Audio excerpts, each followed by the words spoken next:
Muy buenas tardes. Estamos en este momento dando inicio a nuestro sexto en vivo en la tarde de hoy vamos a hablar sobre trastornos específicos del aprendizaje, desafíos de la educación inclusiva.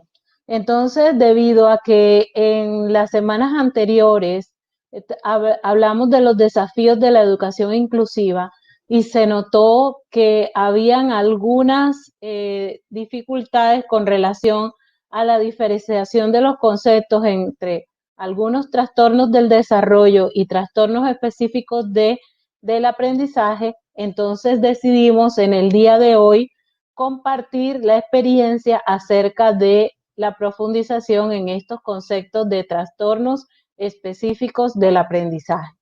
Para eso, hoy nos va a acompañar Diana Cantillo Ortiz, que es psicóloga con énfasis en psicología clínica de la Universidad Simón Bolívar desde el modelo cognitivo-conductual.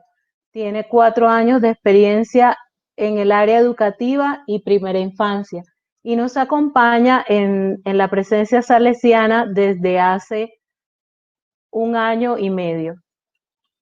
También estará con nosotros en el día de hoy Olga Macías Díaz. Ella es psicóloga con énfasis en psicología clínica desde el enfoque psicoanalítico, pionera del proyecto Jóvenes entre 18 y 25 años del barrio Carrizal y del proyecto de estrategias socioafectivas en el aprovechamiento del tiempo libre junto a la Universidad Simón Bolívar, de donde también es egresada.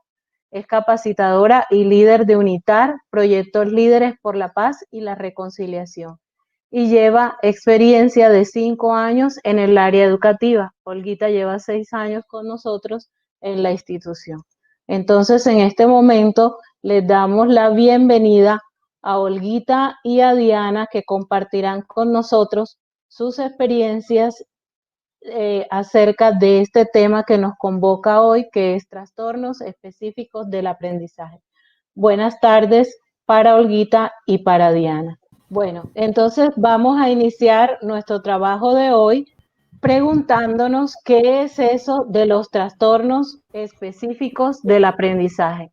Entonces, para eso, en esta primera tarde, en esta primera parte del acompañamiento, nos va a acompañar Diana. Les comento que cuando mencionábamos trastornos específicos del aprendizaje, de una vez nosotros pensamos en aquellas dificultades que se notan significativamente en aquellos estudiantes que en definitiva no se le hace fácil las asignaturas básicas como la lectura, la escritura y las matemáticas. Es decir, se evidencia estas dificultades de manera general en el rendimiento escolar, puesto que estas son las bases para poder desarrollar las demás asignaturas.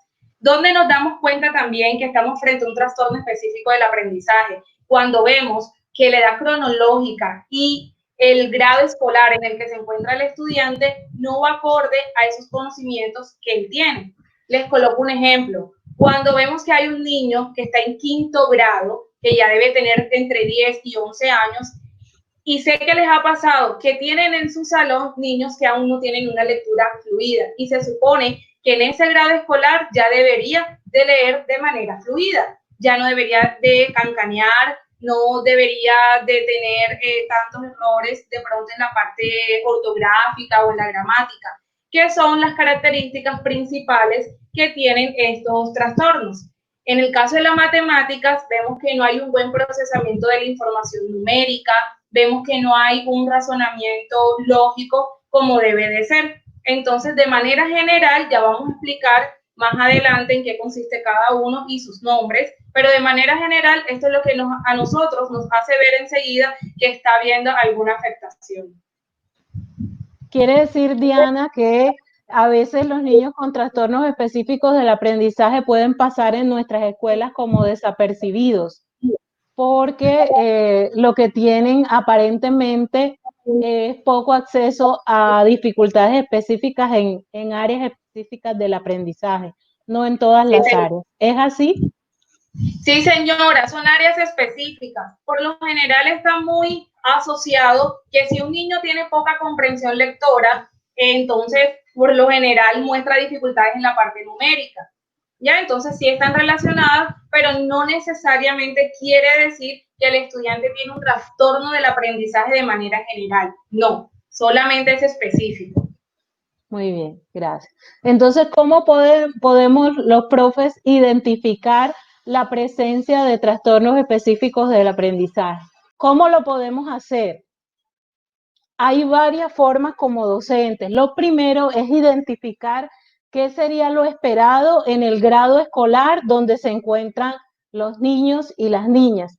Por ejemplo, si es un niño de primer grado que está acercándose a los conceptos de lectura y escritura y tiene elementos específicos que no van acorde al desarrollo de su edad, como por ejemplo, escribe las letras de manera invertida, escribe de manera que combina o se le dificulta identificar la diferenciación entre números y letras, hace la escritura pegada sin diferenciación de los espacios. A algunos se les dificulta notoriamente el reconocimiento de las letras, entonces estaríamos en unas dificultades específicas que no permiten que los niños y las niñas entiendan el trabajo que se va realizando. Entonces, es importante identificar qué sería lo esperado en ese grado. Ahora, tenemos unos tiempos esperados para poder trabajarlos, unos espacios de tiempos esperados para poder trabajarlo.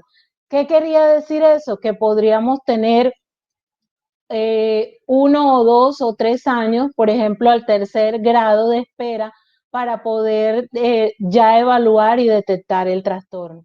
Entonces, ¿qué es la invitación que le queremos hacer con este espacio? Que ustedes se den cuenta cuáles serían las dificultades para que puedan notarlas y puedan compartirlas con nosotros. Miren, nosotros como profesionales tenemos algo que se llama manual DSM-5, manual que ayuda a identificar esos trastornos para poder entrar a mirar cuáles son las pautas y poder diagnosticar. Resulta de que en esas pautas nosotros queremos entregarle a ustedes unas que deben tener presentes y muy importantes. Voy a ponerles el caso exacto. Resulta que llega un estudiante en enero, empiezan las clases, ustedes empiezan a observar que este estudiante desafortunadamente no logra captar la atención que él necesita. Cuando ustedes le hablan, ese estudiante empieza a revisar que no logra captar tal cual como ustedes quieren. Hagan este ejercicio, traigan esto, copia esto, y desafortunadamente no lo logramos. Inmediatamente llevarlos en febrero cuando nosotros ingresamos. Nosotros hicimos una capacitación que la llamamos inducción. Y ahí nosotros les explicamos a ustedes qué es una remisión y cómo llenar una remisión. Aquí se hace importante tener presente esta remisión. Cuando ya logro identificar los trastornos que mi compañera anteriormente les nombró, empezar a identificar varios síntomas en esos trastornos, hacer la otra parte importante. Pero ojo a esto.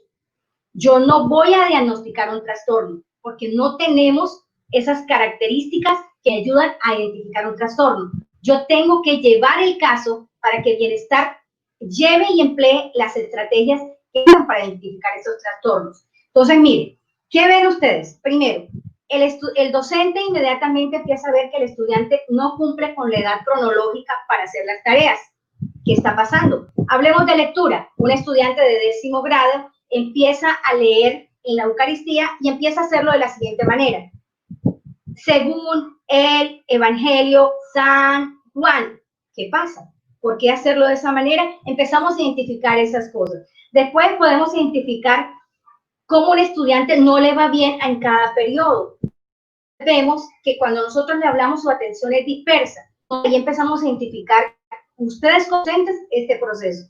Inmediatamente logran remitir a nuestra oficina de bienestar para nosotros hacer la segunda parte. La segunda parte no es diagnosticar enseguida, es empezar a vincular la familia para empezar a enviar las remisiones a los especialistas para que nos traigan el diagnóstico para iniciar un proceso diferente. Ahora, vamos a partir de lo siguiente. Les hablaba de un estudiante que está en una Eucaristía y que no sabe leer. ¿Qué significa ahí, compañera? Cuando son dificultades específicas de la lectura, nosotros podemos empezar a hablar del trastorno específico de la lectura. También lo conocemos comúnmente como la dislexia. ¿Qué hablamos aquí?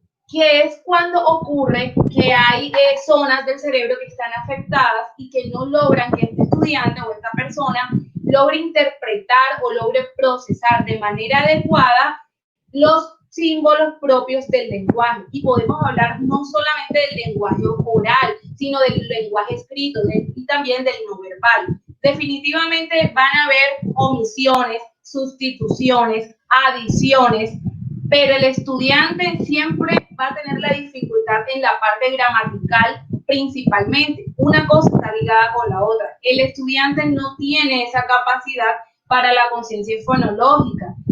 Por eso se presentan esta cantidad de problemas. Es muy común en la dislexia, y que sí les ha pasado ante todo en primaria, los estudiantes, el número 3 lo confunden con la vocal P. La P la confunden mucho con la Q. Es decir, no tienen capacidad para lograr identificar y diferenciar una letra de la otra. Estos son los síntomas generales que nosotros podemos mencionar para pensar que tenemos a un estudiante con la dislexia. Para ellos es muy difícil reconocer ciertas palabras, ante todo cuando son escritas, porque uno dice, señor, pero si el niño habla bien. Pero vamos a ver que de pronto tú en el dictado le dices una palabra que él normalmente la expresa de una manera correcta, pero si usted lo coloca a escribirla, pueda que esté de manera incorrecta. Y es por eso, la conciencia fonológica del estudiante con dislexia se ve altamente afectada. Diana, ¿qué significan las palabras omisión, sustitución, inversión y adición? Porque de pronto para nuestros docentes no son tan claras. ¿Qué pasa? Un estudiante, cuando hablamos de la omisión, ellos poco usan los conectores lógicos. Cuando en una oración simple, por lo menos, mi mamá estaba esta mañana en el supermercado, el niño, lo que le puede escribir a uno es mamá, se vuelve el mi, sino que colocaría mamá, mañana, supermercado. Es decir, mi mamá no lo coloca completo. Entonces aquí es donde hablamos de la omisión. Esto en una frase completa, pero también puede darse en una sola palabra. Que él vaya a escribir de pronto la palabra mecedora. Entonces pueda que omita una de estas letras. Entonces por eso es que uno dice, no es comprensible para uno, porque la dificultad no solamente es cuestión de ortografía, es la capacidad que él tiene para procesar a la hora de él escribir correctamente las palabras. Lo mismo pasa con la adición. Estamos hablando que es un niño que le puede agregar letras, ¿verdad?, a una palabra cuando no es de manera correcta. Entonces, pongo el ejemplo con la misma mecedora. Puede que escriba 2 veces una de estas vocales. En mecedora, pueda que escriba 2 veces la letra O, la vocal O. Entonces, aquí hablamos omisión, adición, ¿verdad? Entonces, lo mismo va a pasar con sílabas y palabras. Que quedándonos claro qué significa las dificultades específicas en el área de la lectura, vamos a hablar ahora de este trastorno específico de la escritura, aclarándole a Carlos, que nos dice aquí en el chat, que estos trastornos no están solos. Es decir, que la dislexia por lo regular es acompañada por la discalculia y la disgrafía. Eso no es totalmente así. Algunas veces sí coexisten los trastornos en conjuntos y podemos hablar de un trastorno generalizado, pero muchas veces aparecen solos. Los niños no tienen ninguna dificultad para hablar o leen muy bien, pero tienen la dificultad en la ortografía, por ejemplo, o en la escritura. Leen bien, pero tienen dificultad en la escritura. Lo mismo, no todos los niños por lo regular se da a la inversa. Los niños que tienen dificultades en la lectura y un trastorno específico en la lectura tienen muy buenos resultados en las matemáticas, por ejemplo. Entonces, pero no es una regla, sino que cada caso es particular. Entonces, cuéntenos a ver qué es el trastorno específico de la escritura. Por algo se llama trastorno específico. No necesariamente tienen que estar relacionados con otro tipo de trastorno y tampoco es generalizado hablar que tiene dificultades en el aprendizaje. Listo, en la escritura pasa algo muy parecido a la lectura. También hay dificultades para a la hora de escribir hacerlo de una manera correcta. Puede que escriba muy lento. Uno dice, no toma dictado o siempre se queda. Es un niño que por lo general su escritura es muy lenta y también tiene muchas dificultades a la hora de las reglas de ortografía. ¿Cómo podemos llamar esto? Disgrafia, ¿verdad? Y aquí en la pantalla tienen un claro ejemplo. ¿Qué dice arriba? Dice dictado, ¿verdad? En vez de una C, colocó una S. Hay minúsculas y mayúsculas. Sabemos que no está correcto. También podemos observar la caligrafía. No tiene como ese sentido para él colocar los espacios en el cuaderno. Entonces ustedes ven que hace una A mayúscula súper grande y al ladito que va la M, que va a escribir por ejemplo la palabra amor, entonces la M la hace muy pequeñita. La O vuelve y la hace mayúscula, la R otra vez muy pequeña. No guarda ese sentido del espacio y también dentro de las reglas de ortografía va a tener dificultad para la puntuación, va a tener errores en la gramática, va a confundir las consonantes. Entonces, también es una dificultad muy parecida a la lectura, pero una de las diferencias es que este trastorno está asociado a otros, lo que de pronto el profe nos comentaba ahorita. Por lo general, un niño que tiene dificultades en la escritura, y me atrevo a asegurar que les ha pasado, ese estudiante que tiene esa dificultad en la escritura, por lo general es un niño con baja autoestima, es un niño que ustedes ven muy aislado, es un niño que ustedes ven muy tímido, muy callado, porque no solamente tienen factores que son a nivel biológico, lo que hablábamos ahorita, que puede ser hereditario, puede ser algo del ambiente, factores ambientales. Entonces es por eso que está relacionado y esto sola no es una regla, pero sí tiende a ser más en el trastorno específico de la lectura. Este trastorno es importante que lo analicemos porque es más común de lo que pensamos.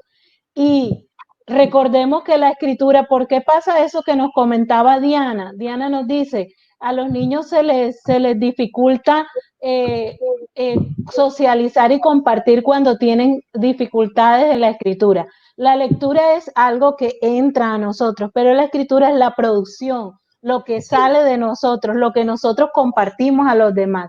Entonces, aquel que tiene limitaciones en la producción escrita, tiene limitaciones también en el poder compartir con los demás, en el poder interactuar con los demás, y eso necesariamente media en sus conductas de autonomía y de socialización.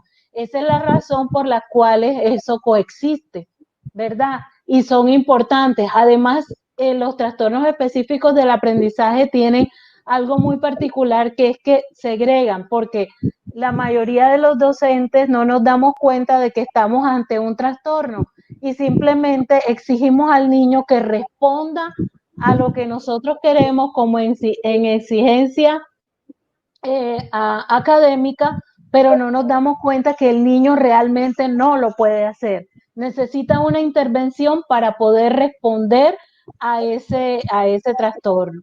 María Ángel dice que también se puede definir como torpeza motora, no necesariamente, porque la dificultad no está en la motricidad.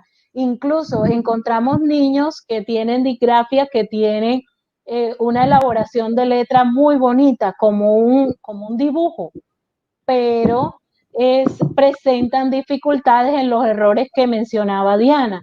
Por ejemplo, omiten letras al escribir, así como decía Carmen anteriormente, o Sara, perdón, que decía que no relaciona la grafía con el sonido, y eso hace que omitan letras o superpongan letras. y ponen letras que no corresponden a la palabra. No hay diferenciación ortográfica como nos mostraba Diana, o sustituyen una letra por otra. Por ejemplo, si les dictamos con O, ellos escriben con A y aparentemente no se están dando cuenta que no lo están haciendo bien, porque no lo pueden hacer. Entonces, cuéntenos cómo es esto del trastorno específico del cálculo. Muchas veces nosotros hemos encontrado estudiantes en el aula haciendo lo siguiente: 1 más 1 más 2 más 3 son 5, no, 1 más 2 más 3, y así se nos convierte en muy cotidiano. O muchos empiezan con los palitos, un palito más 2 palitos más otro palito, suman otro palito. Eso, ahí vamos a encontrar ese trastorno específico del cálculo. Ojo, vamos a tener muy presente lo siguiente: alteración específica a la capacidad del aprendizaje aritmético. Y aquí hay 4 áreas afectadas y quiero que tengan muy presente lo siguiente. La primera es el área de la destreza lingüística. Es decir, que aquí está muy amarrado con la parte de la comprensión lectora. Si un niño no logra amarrar aquí esta parte, inmediatamente no va a comprender y va a analizar la situación que ustedes le están pidiendo que logre identificar. Tenemos que identificar también si el niño tiene dificultades en su destreza de la percepción. ¿Qué símbolos es el que va? ¿Qué símbolos es el que corresponde? Destreza matemática, importantísima. ¿Saben qué pasa aquí con el niño? No sabe cuándo es suma, cuándo es resta, cuándo es multiplicación y cuándo es división. Entonces, aquí tiene que tener presente ese apoyo, que él tenga claro cómo es, porque al momento de hacer una suma, él puede entender a confundir el símbolo y no va a saber dónde ubicar cada cosa que si lleva, si se le quita, si resta, si se multiplica, no lo va a tener claro. Entonces hay que tener un poco de paciencia en este proceso y tener claridad en explicarle este proceso. También tenemos la destreza de atención, muy importantísimo en los problemas. El niño no tiene esta capacidad. Entonces, estas 4 áreas son específicas y deficiencias. ¿Qué tenemos que nosotros identificar como docentes? ¿Qué área es de estas 4 que he nombrado tiene mi estudiante? Ustedes me pueden preguntar, ¿y un estudiante puede tener esas 4 áreas afectadas? Sí, las 4 pueden ser afectadas. ¿Ustedes han visto esos estudiantes que usted le dice, vamos a la derecha y él va para la izquierda? Tráeme la manzana que está arriba de la nevera y él abre la nevera para buscar dónde está dentro. Aquí entra esas dificultades, lateralidad, todo lo que comprende y que hace que el estudiante no logre captar específicamente todo lo que se necesita. Entonces, este es el trastorno específico del cálculo. Por lo regular, aquí nos dice Daniel, ¿estos trastornos son a nivel neurológico o son psicológicos? Y Sara le contesta, hay corrientes que explican que puede ser, como dice Sara, que desde el nacimiento tienen una marca hereditaria. También hay factores ambientales que lo sostienen. Y también hay factores psicológicos que intervienen en el aprendizaje de estos elementos claramente. Por ejemplo, el que yo les decía de la capacidad de comunicar al exterior las cosas que pensamos, sentimos y producimos, eso habla de un factor psicológico. Se han estudiado niños que tienen, por ejemplo, dislexia y sostienen problemas familiares en sus hogares, problemas afectivos. Esos son factores psicológicos. Pero también cuando un niño tiene dificultades específicas del aprendizaje, se le hacen una serie de evaluaciones para descartar que no haya ningún compromiso neurológico. Cuando hay un compromiso neurológico, no se habla de las DIS, sino de las A, una incapacidad total para el aprendizaje de la lectura, la escritura, el cálculo, la concentración. Entonces ya son otro tipo de trastornos que hay que darle un manejo adicional, que tienen que ver con lo que nos comentaban Eloína y Lina en la semana pasada. Hoy nosotros estamos hablando específicamente de los que tienen un compromiso en el aprendizaje. Tiene razón Sara, que nos dice, pueden aprender con una intervención focalizada para cada cual. De eso nos van a hablar ellas al final de este momento. Pero sí es importante anotar que en este momento del desarrollo de las actividades y de los estudios a nivel neurológico, ya sabemos que ningún niño se puede quedar sin aprender. ya no es como antes que el que, voy a decir una expresión terrible, pero el que no sabía leer ya se quedaba así y lo íbamos pasando de grado sin saber leer. No, ahora hay intervenciones específicas para cada uno de estas dificultades específicas del aprendizaje.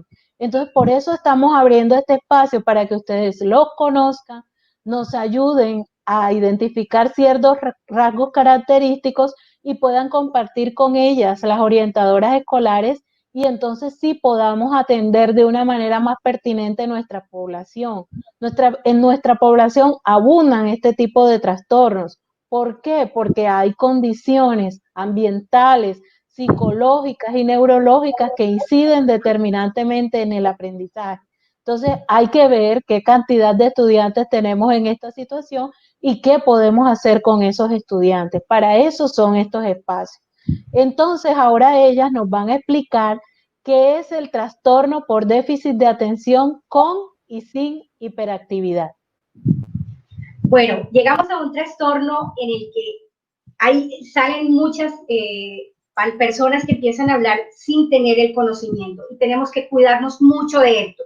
Muchos papás llegan a mi oficina y me atrevo a asegurar que también llegan a sus aulas de clase a decirles, señor, es que mi hijo es hiperactivo, porque muchas veces ni la misma palabra la saben pronunciar. Hiperactividad, pero ellos no lo dicen, simplemente dicen, es que este niño ya no me lo aguanto porque es hiperactivo. Entonces hay que tener mucho conocimiento en qué es el trastorno por déficit de atención, con o sin hiperactividad.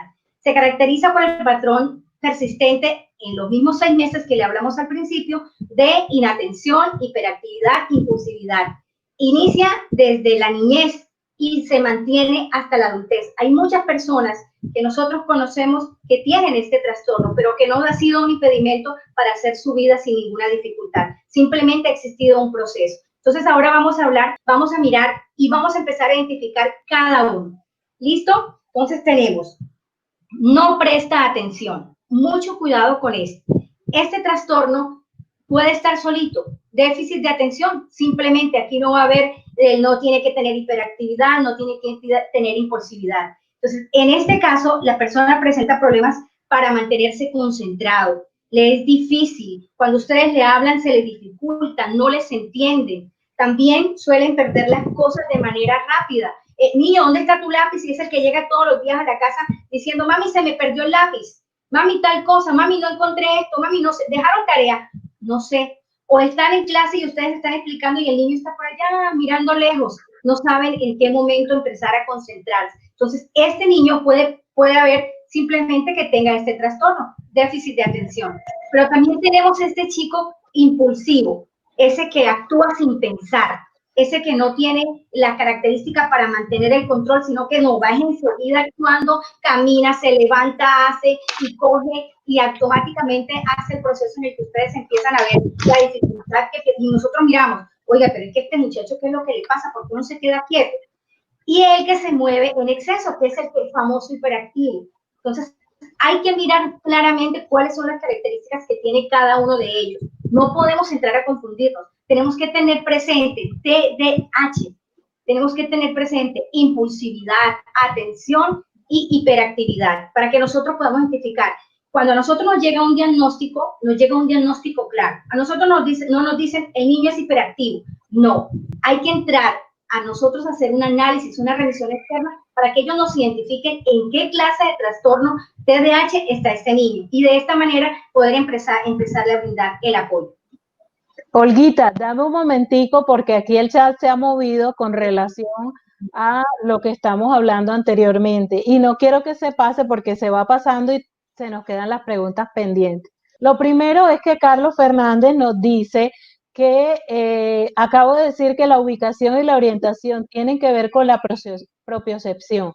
La propiocepción es un dispositivo de entrada, es el reconocimiento y la claridad de nuestro propio cuerpo y de las sensaciones y de las percepciones que tiene nuestro cuerpo. Por ejemplo, cuando yo tengo hambre, sé que me está dando hambre porque ese dispositivo de entrada de la propiocepción me permite identificar que la sensación que tengo es hambre. es la percepción de lo que yo soy. Entonces, para relacionarlo con lo que nos explicaba Diana, en el trastorno específico del aprendizaje, en la parte de la escritura o la lateralidad, por ejemplo, con el cálculo, nos decía Olguita, entonces tú le dices al niño, tócate el ojo, tócate la nariz. Entonces, es propioceptivo que el niño pueda llevar su mano al ojo, con la mano izquierda tocar el hombro derecho. Entonces,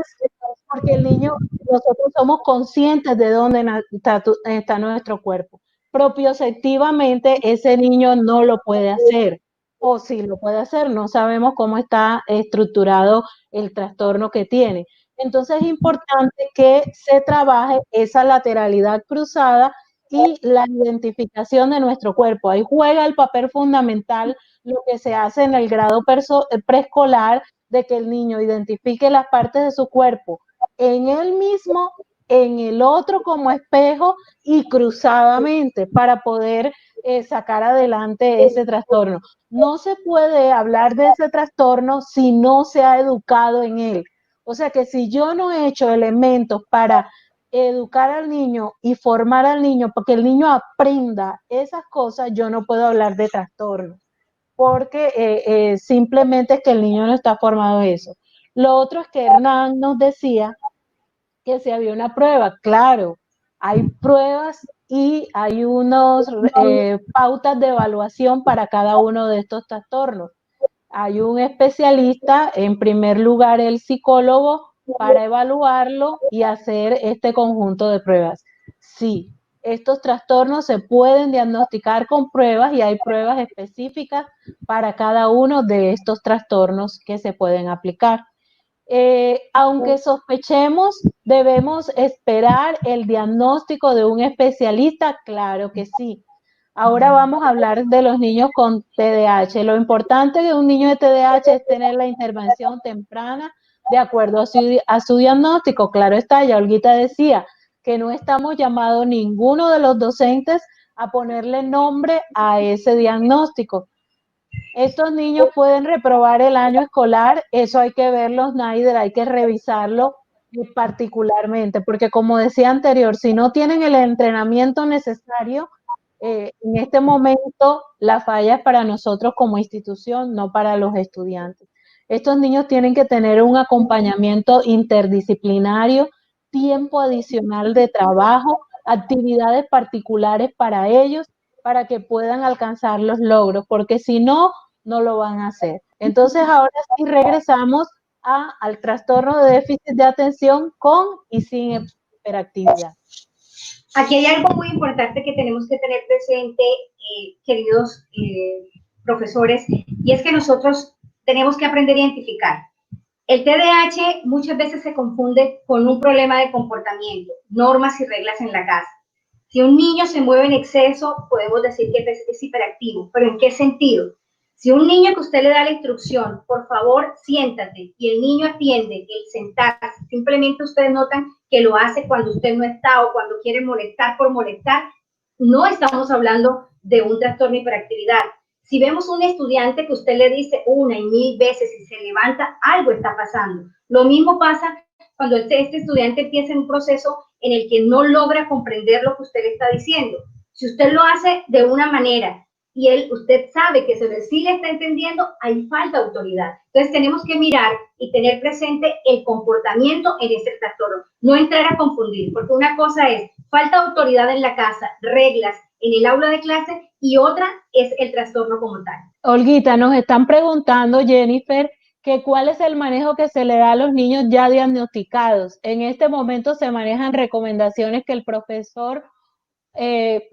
profesional puede dar para el trabajo en el aula. ¿Qué hacer con los niños ya diagnosticados? Claro que sí. Bueno, en este caso nosotros ya estamos en ese proceso. Tenemos en primaria y en bachillerato estamos manejando las partes de las recomendaciones. Cuando a nosotros nos llega inmediatamente un diagnóstico, nosotros hacemos a ustedes un proceso de recomendaciones, donde les decimos, bueno, profesor, miren, estas son las recomendaciones para Juanito, porque Juanito en estos momentos presenta un trastorno de déficit de atención. Y las recomendaciones son las siguientes. Inmediatamente ustedes deben trabajar y abordar con la parte académica ese trabajo. Ahora, algo muy importante que tenemos que tener presente en inclusión. Si nosotros vemos la necesidad de que en este estudiante, del cual nos han diagnosticado y se le recomienda empezar a crear un peer individual para el niño, hay que empezar a trabajar sobre él. Hernán dice, ¿el TDAH está asociado con los genes o influyen los factores en el hogar? Ambos. Ambos pueden ser desencadenantes. Carlos Fernández dice, pero si el niño alcanza los logros, ya las dificultades no son cognitivas. Pero es que los niños con TDAH, Carlos, no necesariamente tienen dificultades cognitivas. Ahí está relacionado con lo que nos decía Sara anteriormente. Si los niños también se han hecho estudios que a veces muchos niños son brillantes académicamente y tienen que moverse mucho para poder controlar esa brillantez, entonces eso también es desencadenante. O sea, ahí vuelve y vamos al inicio. No, cada diagnóstico es independiente y cada caso hay que revisarlo individualmente. El docente debe de tener claras las recomendaciones del especialista, por supuesto que sí. Es necesario que demos a conocer las recomendaciones del especialista para que el docente pueda manejar esta situación. ¿Eso tiene que ver con el trastorno oposicionista desafiante? No. El trastorno de oposicionista desafiante no entra entre los trastornos específicos del aprendizaje. Y ya ese tiene que ver con las conductas que el niño, es un niño que sabiendo que una conducta es indeseada o es mala, la hace, porque su principal capacidad está en oponerse con su comportamiento a las reglas y a las normas. Además de tratar de evitar que sus compañeros se burlen de él, no puede realizar otras cosas. Muy bien. Negativista desafiante, tampoco, no tienen que ver los dos. Aún el niño hiperactivo con diagnóstico, uno le puede hacer acomodaciones, darle una pelota para que apriete, ponerle el caucho de su silla, a sus piernas, claro que sí. Todo eso son los ajustes razonables de los cuales hablaba Olguita. Es decir, uno puede procurar, va muy rápido el chat y a veces se me pasa. Uno puede procurar organizar movimientos que hace involuntariamente. Casi necesariamente necesitaría otro entrenamiento como el autocontrol para poder lograr que el niño trabaje esos entrenamientos. O como decía Jensi, que ponerle, por ejemplo, una plataforma para que él mueva los pies allí y eso le ayude a controlar el movimiento de levantarse, organizarle el sitio de trabajo, que tenga todos los elementos antes de sentarse a trabajar. Dice, estos niños normalmente tienen problemas para mantener la atención, parecen como si no escucharan, a menudo tienen, claro, el síntoma principal de los niños con déficit de atención es que no se pueden concentrar. Y ahí vienen los dos polos opuestos. No todos los niños con déficit de atención se les nota. A veces el niño que está calladito, sentadito, que no habla, que está como en otro mundo, también tiene problemas de atención. Lo que pasa es que como no tiene el síntoma que a nosotros nos desespera, que es la hiperactividad, entonces nosotros lo damos, pues ese es quietecito, ese no. Pero hay niños con déficit de atención que lo que pasa es todo lo contrario, que no participan, no se mueven porque no logran concentrarse. Aquí pasa algo muy importante y hay que tenerlo claro. Miren, cuando nosotros empezamos a hacer algún diagnóstico, lo importante es empezar a identificar y hay que tener presente, un niño que tiene alguno de estos trastornos, lo primero que va a hacer es rechazar. Voy a ponerle el ejemplo claro. Vamos a un estadio. A mí no me gusta el fútbol. Mi esposo sí le gusta el fútbol. Él va a estar súper emocionadísimo con lo que está viendo, pero yo no voy a estar en mi contexto. Así pasa con estos muchachos. Entonces aquí nos dice Snyder que si un niño no tiene diagnóstico, si tengo un niño que presenta síntomas, pero el padre no se acerca al colegio con sus documentos, ¿qué se hace? ¿Dónde se dirige uno? Esto lo conversábamos en la vez anterior, Snyder, la importancia de remitir. Y ellas comenzaron siendo puntuales con eso. Diana lo dijo en su intervención. La importancia de remitir a las orientadoras escolares, que ellas conocen perfectamente cuál es la ruta y qué se debe hacer. Claro que sí, deben recibir tratamiento complementario y de diferentes profesionales que le ayuden a cada uno. Las terapias para cada uno son diferentes. Entonces necesitan ese apoyo terapéutico y también ese apoyo de nosotros como educadores. Entonces vamos a escuchar a Diana y a Olga de cómo fortalecer este proceso en el rol de docente. En la diapositiva anterior estaban unas funciones básicas que ya todos lo han mencionado, tanto usted como los profes en sus comentarios. Hemos hablado de la lateralización, hemos hablado de la parte psicomotora, de la visoespacial. Son funciones básicas que cuando hacían la pregunta de que si era algo de componente biológico, es cuando entonces estamos argumentando que si una de estas funciones se ve alterada, en definitiva el niño va a tener dificultades en estos procesos de aprendizaje porque son básicos. ¿Qué pasa? Que entonces ustedes en su rol docente y nosotras como orientadoras escolares entramos a trabajar con el niño estas actividades que por más simples que parezcan, por aquí es donde debemos de empezar para nosotros fortalecer los procesos. Les voy a dar un ejemplo que una vez en una capacitación estuve. La señora nos decía a nosotros, cuando hablamos de la lateralidad, podemos poner ejercicios tan sencillos y aquí nos apoyaría el profesor de educación física. Cuando el niño está haciendo estas actividades en el patio, poner a gatear como un bebé a un niño de esto, sin importar que tenga 12, 13 o 14 años, es una actividad que nos va a ir ayudando en la parte de la escritura, por ejemplo. Es ahí donde nosotros empezamos a hacer como más investigación de cuáles son esas actividades que a nosotros nos pueden servir dentro y fuera del aula de clases. Podemos también tener en cuenta, en el caso del trastorno del TDAH, que las instrucciones deben de ser claras, sencillas. El niño, si tú le das mucha información, de las 10 palabras que usted dijo, solamente 3 logró captar. Solamente le presta atención a 3 palabras. Debe incluir en las tareas actividades que sean propias de la asignatura, pero que también se focalicen en algo más lúdico, algo más dinámico. ¿Listo? Son actividades que ustedes desde su rol docente pueden ir generando. Para Zulay, perdóname Diana porque se nos pasa el chat, para Zulay lo importante es que haga remisión. Primero hay que definir qué tiene ese niño, porque eso puede ser síntomas de un déficit de atención o otra cosa. Osnaider nos decía, Nali nos decía que es importante compartir los diagnósticos.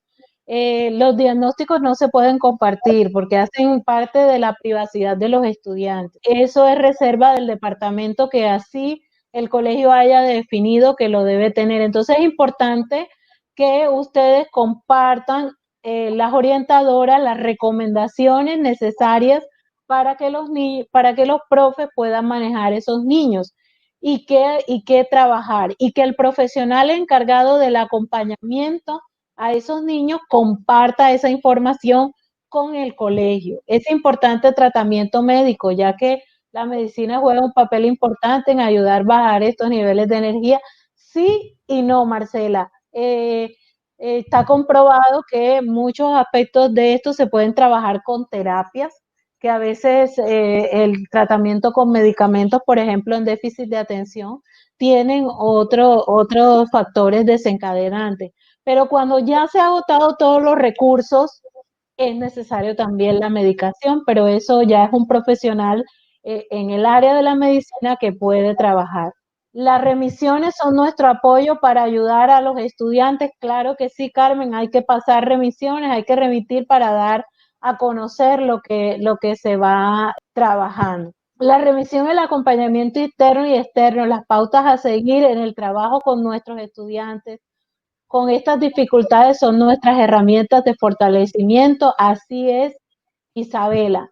Nosotros los docentes tenemos un compromiso de identificar lo que no nos parece aquí como que tenemos una sospecha de algo para que las especialistas en esa área lo puedan valorar y puedan remitir al externo también, porque las orientadoras escolares tampoco pueden hacer evaluaciones de este tipo. Nosotros como docentes no tenemos la facultad para diagnosticar, claro que sí, Miles, solo tenemos indicios y allí están donde nosotros remitimos a las personas competentes. La actividad física ayuda en gran manera a reducir los diferentes trastornos totalmente. Hay investigaciones que han dicho, la actividad, y yo se los dije en la primera charla que trabajamos, la importancia de trabajar todo lo motriz, lo físico, porque eso está conectado directamente a la manera como aprendemos. Los niños que tienen dificultades en la escritura, por ejemplo, se ha comprobado que tienen dificultades en la parte motriz, en coordinación corporal, fluidez, ritmo, entrenamiento, coordinación del cuerpo, equilibrio. Lo mismo los que tienen dificultades de la lectura y los que tienen dificultades de las matemáticas.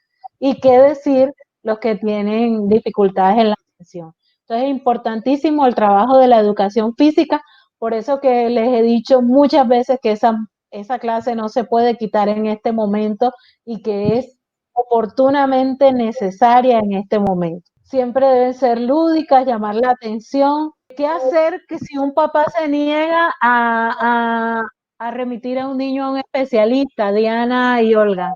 Todo es un proceso. Realmente cuando ustedes como docentes dentro del aula aprenden a identificar estas dificultades y hacen la debida remisión a bienestar, nosotros, ustedes saben que también entramos a unas atenciones, citamos al padre de familia y ponemos en conocimiento todas estas dificultades comentadas por ustedes y también vistas por nosotros. Damos una serie de pasos a seguir a ese padre de familia y lo ideal es que ese padre lo haga. Sacar cita con su EPS, una valoración por psicología externa, de ahí empieza esa psicóloga en la EPS a hacer la debida remisión, si es para fonoaudiología, si es para pediatría, en fin. Cuando este proceso se lleva a cabo, el padre de familia debe realmente llevar al colegio entonces toda esa certificación y todas las recomendaciones que desde allá le están brindando para nosotros continuar el proceso. Entonces es cuando llega el departamento de psicología y nosotras entramos a ustedes a hacerles una pequeña retroalimentación, guardando la confidencialidad del diagnóstico, pero sí diciéndoles qué cosas se pueden hacer. En el caso de que no quiera el padre de familia, es muy difícil. Estamos hablando que son menores de edad lo que nosotros tendríamos y tampoco nos podríamos volar muchos conductos. Sin embargo, y ustedes lo saben, nos ha pasado, papitos que no tienen la condición, sea económica, sea por negligencia, por el factor que sea, ¿qué entramos a hacer nosotros? A tratar de mediar esto a través del aula con nuestras propias actividades. Juegan mucho la creatividad. Voy a dar un ejemplo. Sé que los 60 y pico, 70 y pico de padres de profesores que tenemos aquí, sé que lo han hecho en algún momento, pero voy a dar un ejemplo de la señora Mónica en primaria. Muchos de sus estudiantes presentan este tipo de dificultades y todos no están diagnosticados, pero aún así se han hecho actividades encaminadas a esto de que hablábamos ahorita, las funciones básicas. Entonces ella, en su clase de español, en su clase de matemática, trata de que no sea tan metódico, sino bueno, vamos a jugar a esto y ahí va enseñando la multiplicación, por ponerles un ejemplo. Porque entonces no nos podemos limitar nosotros a que como el padre de familia no nos trae el diagnóstico, claro, sí es una limitante y hay que reconocerlo, pero tampoco nos podemos hacer la vista gorda ante estas dificultades. Jensi, que sería interesante hacer una segunda parte, vamos a ver si lo podemos hacer, porque tiene mucho que cortar. Es más, nosotros nada más hemos tocado aquí 4 y eso es una extensión muy variable de trastornos específicos del aprendizaje. Bueno, estamos tratando de abrir estos espacios, Jensi, para que todos podamos compartir los conocimientos que tenemos con relación a estas dificultades. Hay estimulación, claro, Evelyn, la estimulación neurocognitiva es un apoyo fundamental y ha desarrollado mucho todos estos aspectos. Es por eso que se transversaliza ya en el nivel preescolar, aunque no se entienda mucho el porqué de lo que estamos haciendo, al final eso va a dar unos resultados y unos cambios en la mayoría de la población que nosotros tenemos. Los diagnósticos se deben renovar, no solo se renuevan si no están claros, pero hay unas dificultades específicas del aprendizaje que se mantienen para toda la vida. Evolucionan, mejoran, se alcanzan logros, pero el diagnóstico se mantiene. de acuerdo a la dificultad y a los avances que se van desarrollando. Se controlan también algunos de los síntomas, se controlan, pero por lo regular se mantienen, cambian, se modifican también. Bueno, señores, hay algo muy importante que tenemos que tener claro. ¿Qué vamos a hacer ahora para ayudar a todos estos niños que están desde casa y que ya nosotros tenemos identificados y que sabemos que de pronto tienen uno u otro síntoma? Muy importante. Primero, y algo que no debemos olvidar, y es nuestro amor. Es esa motivación. Es llegar al corazón de estos muchachos diciéndole, tú sí puedes, fortalecer esa autoestima. Ellos están cerrados en un círculo donde no sienten que son capaces, pero cuando tú llegas y rompes y dices, tú sí puedes, empiezas a trabajar sobre ellos. También podemos trabajar en actividades lúdicas como rompecabezas, manualidades, sopas de letras y muy importante, vincular al papá. Oye, papá, ven, vamos a ayudar a tu hijo, porque él va a necesitar siempre de ese apoyo para poder salir de ese proceso que tiene. Sandra, la respuesta es no, pero a eso lo tendríamos que profundizar para argumentarlo y en este momento ya lo tiene, ya lo tiene. Es cierto, Evelyn, muchos padres de familia no tienen claro ninguna de estas cosas y ninguna de estas rutas y ahí está el principal trabajo que tenemos, que es concientizar al padre de la importancia que tienen cada uno de estos elementos y cada una de estas dificultades. Porque a veces el papá no lleva al hijo, como es la preocupación de Osnaider y de otros tantos que nos ha escrito, porque tiene miedo, porque no sabe. Algunos papás que tienen niños con otro tipo de trastornos los llevan, por ejemplo, para tratamientos que no tienen nada que ver con lo que los niños realmente necesitan y la intervención que necesitan. Y eso hace que los niños se queden. En Barranquilla tuvimos un caso muy sonado el año pasado de un niño que nació con síndrome de Down y lo tenían amarrado en su casa como si fuera un animal.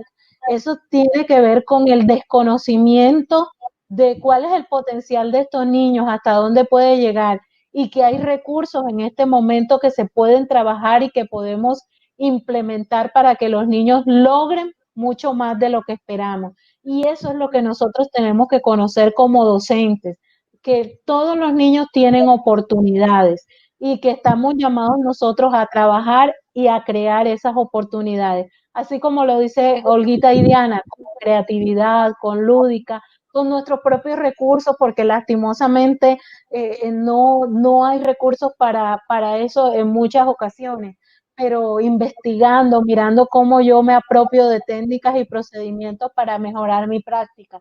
Cómo ese niño que necesita le mando una palabrita adicional, una actividad adicional, le pregunto cómo aprende, le voy ayudando a identificar cómo aprende.